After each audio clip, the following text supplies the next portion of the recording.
Should you fire your financial advisor? Today, we're going through 5 signs that maybe you should. Welcome to Retirement Revealed. I'm your host, Jeremy Keil, and we're here to turn your retirement savings into retirement income. Today, we're talking with Patrice, our producer, about whether you should fire your financial advisor. So I'm curious, Patrice, have you ever fired a financial advisor? No, I'm very happy with my financial advisor, I must say. He has come through in many tough situations, not just for me, but he also has helped my daughter-in-law's family. So I'm happy. And to be honest, I wouldn't know how to do it. Yeah, I suppose maybe that's the other thing we should say is how to finance, Yeah. not just should you, but how. We'll add that in and make sure how to do that. Let me put a note in here and just say, here's how do you do it? How? Okay, all right, perfect, great. Well, that I'm glad you mentioned that how your advisor's being quite helpful, Yes. because that's the first sign, and this is all based on an article from Kiplinger, so we'll put that in the notes. But when it comes to your financial advisor and should you fire them, the first sign is your advisor does the bare minimum, Hmm. right? A lot of times in the article, it suggests that your advisor should be looking at the big picture. They should be talking to you about Social Security, pension, minimizing your taxes, estate strategies. And if all they do is say, here's a couple stocks, here's a couple mutual funds, right? They're not really being a true advisor. They're perhaps acting more as like an investment salesperson Exactly. on there. Yeah. And really we hear from people, they're talking to us because they're not happy with their advisor. I hear all the time, well, I asked my advisor about this and they just don't know. Or they say, oh, we don't do that, right? Oh, we don't do tax Ah, planning. Oh, we don't help with figuring out your Social Security. We don't help file for your Medicare. We don't know how the college savings plans work. Yeah. for them to say, I don't know is one thing, but for them to say, we don't do that. Whoa, Mhm. wait a minute. That's a big red flag. Yeah. Like, we don't know. I guess the correct answer should be, I don't know yet, but let me find Exactly. that out for you. Should really be the Exactly. the right Yeah, answer. let me find out, exactly. Yeah. But we don't do that, a flat, "We don't do that?" Mm. Or at least they're being honest, I suppose, right? But then explain why they don't do it. Are they not certified to do it? Are they not authorized to do it? Yeah, it could be either one of those. And oftentimes, and it goes into the second piece of it of why you might not want to work with this advisor anymore, is you don't fall within your advisor's niche, right? That's a good question to ask your current advisor, or by this time you're maybe looking for a new advisor. Is what's your typical clients? What do you specialize in? Mhm. Right? There's a lot of people that specialize in uh, highly compensated corporate executives or dentists. There's a lot of things going on with That's kind of right. loans with dental practices and things like that, as opposed to how what we focus on is people transitioning into retirement, right? If you're somebody that's 23 and has a bunch of questions about college savings, college loans, we're not your person. We're here to help you maximize your Social Security, minimize your taxes, figure out what's best with your 401k, things along those lines, which is why we've had a few people that have asked us about the college loans. They've asked us about it for their kids, and I've got a friend who focuses on college loans. I send our clients there. I say, here you go, Perfect. talk to him. He's got a great program. It's worth it to go through, and they've been very pleased with it. Right? And that's It's perfect, yeah. making sure your advisor has the ability to answer and take care of the questions that you have.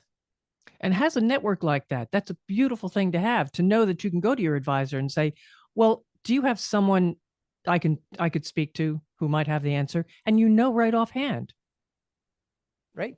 Yeah, that's exactly it. So, and that's another thing. Maybe if your advisor doesn't have a niche, then they clearly aren't a specialist in one area, right? If you do Mhm. ask them where, who their ideal client is, who do they help the most, they say, oh, basically everybody.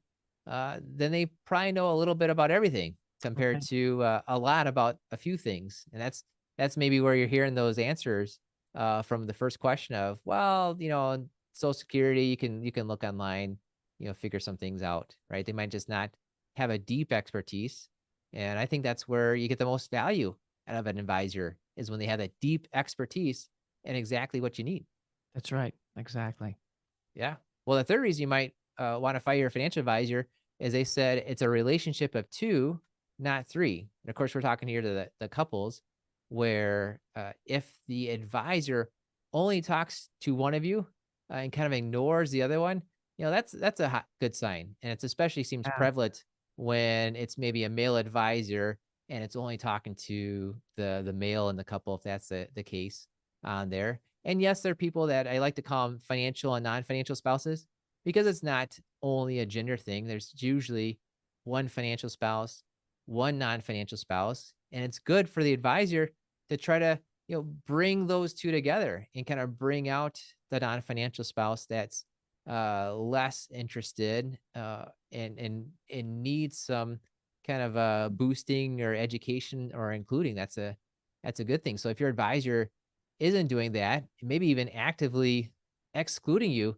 that's a That's not that's good. a sign you should fire your financial advisor. We had that once. We were talking to uh, somebody at a webinar. Or it was back in the days of seminars. This is like 10 years ago, and she said to me, "I just don't like my advisor." Well, tell me more about it. And she says, uh, "All the money we have with them is in my name. My husband has no money in his name. Right? All the accounts are in my name." But when the advisor would call her house, she would Mm. answer the phone and he'd say, "Is your husband home?" Like it's, the Wow. 1950s or something. Like it's her money. But he would basically refuse to talk to her. He just kind of like is the man of the house there. Is like Mm. I couldn't believe it. I still can't believe. That's so foolish too, because face it, if statistically women live longer than men. And okay, Yeah. yes, very often you're right. The woman is not the financial spouse. But if the financial spouse is the husband and he dies, hello, dear advisor, you're going to be dealing with the woman of the house. So you Yeah, better exactly. get her involved in those discussions, or she's going to Right. go look for a new advisor. Yeah, so clearly it's wrong to begin with, but like you said, even beyond wrong, it's foolish. Like Yes, what is he thinking from just a business standpoint, from his own, if he's got his own self-interest at heart, he's got to start including her. Yeah. absolutely. Yeah. Yeah, so the fourth reason though is, and it's maybe somewhat similar, is if you have some uneasy feeling, like Mm. just trust your gut. If that advisor is telling you things that are too good to be true, or they're just being evasive somehow, trust your guts and go look elsewhere. And I'll give you an example on that one too. We ran into a bunch of people in a community south of where I'm at, Hmm. and we just kept running to these people that said, "Well, yeah, I've got this thing called a promissory note from these financial advisors," and they were telling me more about it. Where, yeah, it's like a guaranteed 8%. Well, you Whoa. can't get guaranteed 8% Anything. today. You definitely couldn't get guaranteed 8% in 2010. Well, then it turns out a couple years later that these advisors it was basically a pyramid scheme on there. And Oh, so, uh, if something's too good to be true, if there's some sort of evasive maneuvers going on, keep an eye on that. And especially, it seems like for some reason, these promissory notes are an area where there's just a large amount of these type of abuse. I'm going to link to a file at the SEC. It's such a big deal that the SEC has on their website a whole brochure about it. And I'm just going to read to you real quick a yeah. paragraph. They say, unfortunately, there have been many instances of unscrupulous individuals pushing bogus promissory notes. They're being sold as instruments that guarantee above market fixed interest rates while safeguarding the principal. While fraudulent promissory notes appear to give investors the two things they desire most, higher returns and safety, they may not be worth the paper they're printed on. Remember, if something sounds too good to be true, it probably is. I don't Absolutely. quite often read verbatim from regulatory, you know, type of languages, but they hit it spot on, where that just describes one area, something called a promissory note, that seems like it often is too good to be true. But that's just not. You just trust your gut, right? Trust your gut. Jeremy, quickly explain the promissory note because I had not heard about this. Yeah, it's basically, think of a loan Right. from your bank. You go to the bank, they say, "We'll lend you some money and you've got to pay us, 5%, 8% interest, whatever the interest rate is." So the promissory note is just somebody making a promise, and because it's not a bank, it's not like a really kind of standard situation, there's some extra risk. So you have to pay out a higher interest rate. That's why you can get higher interest rates from these promissory notes, right? If I just make you a promise, I say, I'll promise I'll pay you back. I'll give you 2% interest. You would tell me the government's paying me 5% interest. Why would I take your 2%, right? You're a higher risk than the government. So these promissory notes have to pay a higher rate of interest because they are uh, just it's default risk. It's a riskier investment than maybe through a bank or a government Well, they bond say kind they of. will pay a higher rate. Let's Right. So then you hear, really high interest rates. Well, what's going on there? Right. We'll pay you 15%. Okay. Well, why is that? Right. And so they, that term promissory note is just one of the examples that I ran into. And the SEC has a oh, whole brochure. We're going to link to it just about that in particular. okay. Well, the fifth reason why you should fire your financial advisor is if you feel ignored, right? If your advisor doesn't reach out to you, doesn't return your calls, one, they should reach out to you, but at the Mhm. minimum, they should return your calls. And we just saw just recently, we had two new clients come on board with us, and they both said that in 2021 they had met their previous advisor. So this is 2 years ago Okay. now. They met their previous advisor. They invested, big dollar amounts, $1 million plus with their advisor. And 2 years later, they hadn't talked to them, right? 2 years later, they hadn't 2 talked to their years. advisor. They're paying them fees every single month or every single quarter, and they weren't getting anything out of the advisor. If you're getting ignored for no matter what dollar amount you have, that's definitely not the way to go. Absolutely, absolutely. And I'm surprised, especially during, the last couple of years in COVID, your advisor should have been reaching out at least every couple of months to make sure you were doing okay. Yeah, that's exactly it.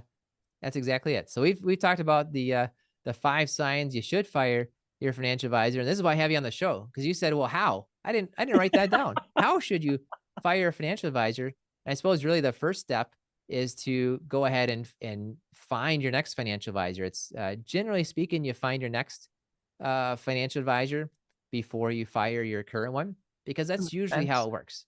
Where you find the person you like, and then you tell them to kind of work in the background, right?